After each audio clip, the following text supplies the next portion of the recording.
Olá, meus amigos do primeiro ano.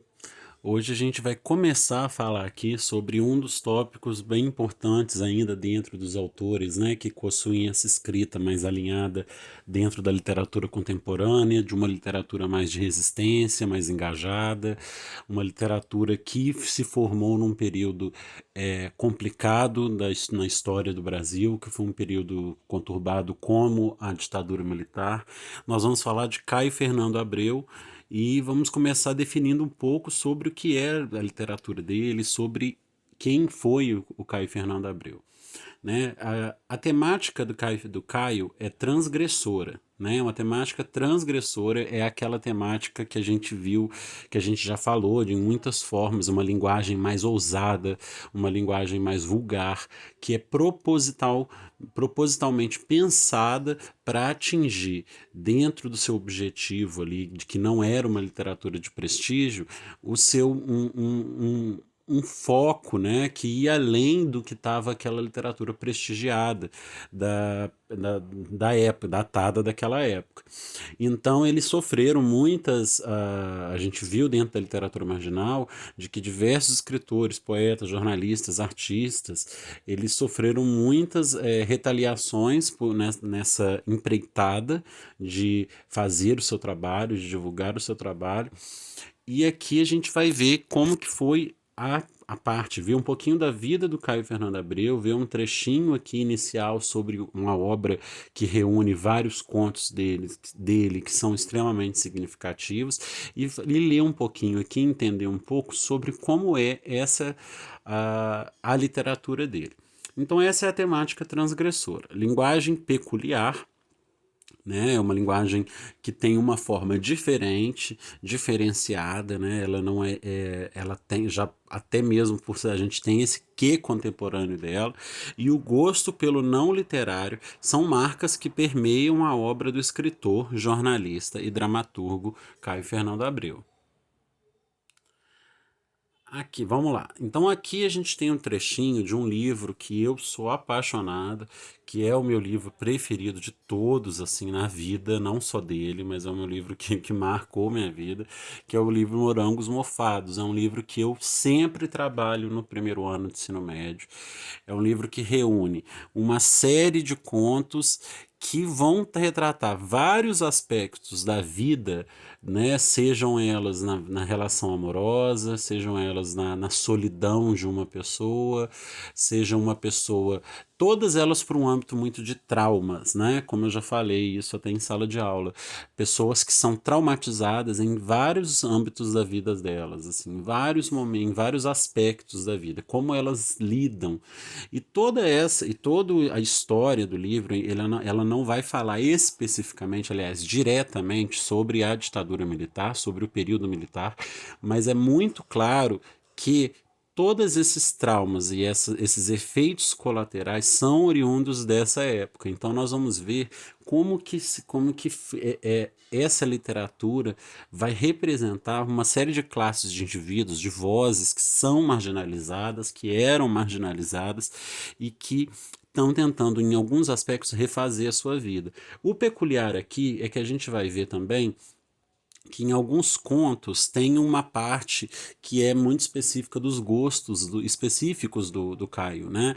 Tem contos que ele vai falar muito sobre algumas obsessões, sobre paranoias, que pessoas que ficaram completamente paranoicas, infelizes e que têm uma obsessão muito grande, por exemplo, por astrologia. Então, a gente tem contos nesse livro que cujos títulos levem muita questão. O dia que Júpiter encontrou Saturno, o dia que o Escorpião entrou, né, o dia que Urano entrou em Escorpião. Então a gente tem uma série de nomes que remetem à astrologia, que era um campo, né, que o próprio Caio Fernando Abreu era muito interessado.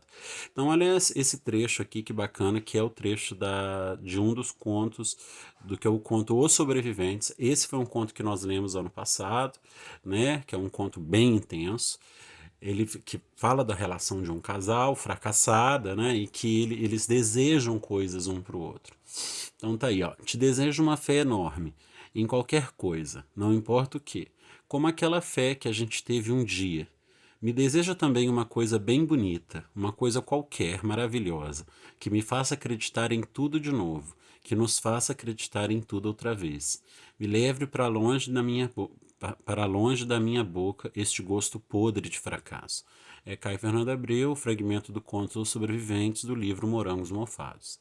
Então, esse aqui é uma amostra do que é a leitura dele, né? Do que são os seus contos, como ele apresenta a sua literatura. Caio Fernando Abreu, ele nasceu no dia 12 de setembro de 1948, em Santiago, Rio Grande do Sul, cidade próxima à fronteira com a Argentina. Sua relação com a literatura aconteceu precocemente. Aos 6 anos de idade, escreveu seus primeiros textos, dando início a uma vida dedicada às letras. Caio viria a ser um dos escritores mais populares e queridos da literatura brasileira. Sua linguagem e temática transgressoras, além do interesse pelo não literário, sua produção literária passa longe dos cânones da academia e foge às regras da chamada literatura convencional. Tornaram a obra do escritor atemporal, né? Ou seja, ela pertence e sempre vai pertencer a vários momentos da vida, porque é possível qualquer pessoa ler e se identificar com diversos dos temas e a forma como ele fala. Isso porque ele não seguiu regras, ele não se ateve a regras e a um padrão que era muito imposto pela Academia de Letras.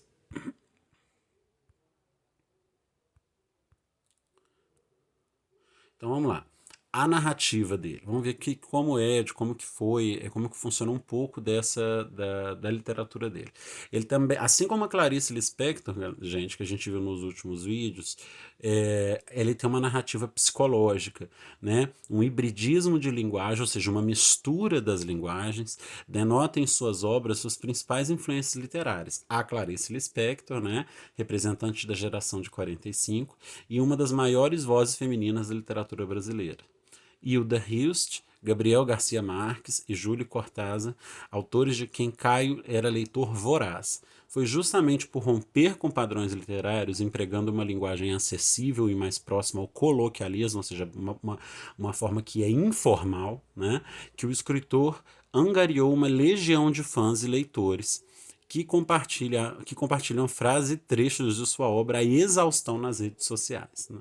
No Facebook, páginas como Caio Fernando Abreu e Associação Amigos do Caio Fernando Abreu disponibilizam não só citações, mas também seus textos e livros de origem, contribuindo para a disseminação e popularização do gaúcho que encontrou na cultura pop. O escritor dizia ter encontrado mais influências para sua literatura na música de Cazuza e Rita Lee do que na obra de Graciliano Ramos, uma de suas maiores inspirações. Então, galera, isso aqui é para apresentar a vocês, ver algumas características iniciais e o tom que vai ter sempre quando a gente fala do Caio Fernando Abreu. Lembrando que ele tem tudo a ver com a literatura de resistência, com a literatura engajada, quando a gente fala a gente percebendo pela época que ele nasceu e pela época que ele foi se tornando escritor, vocês vão ver exatamente o período histórico que a gente está vivendo e por que vários dos contos deles, seja pelo conteúdo, pela linguagem, pelo tema, e pela visão de mundo dele, se tornou tão impactante e até rendeu algumas consequências para ele. Né? Eu vou continuar no próximo vídeo ainda falando sobre Caio Fernando Abreu. Eu vou esperar, eu vou colocar para vocês alguns exercícios que eu espero, né, algumas formas de exercício, trabalhando a Clarice Lispector, o Caio Fernando Abreu, um pouco ainda sobre a literatura contemporânea, e aguardo a resposta de vocês lá no Google Sala de Aula, vocês estão para fazer prova, e qualquer dúvida eu estou inteira disposição. Tá bom? Grande abraço a todos, um abraço mesmo forte para vocês que estão aí tentando manter o ritmo de estudo, que estão tentando se esforçar. Saibam que podem contar comigo, tá? E até a próxima, galera.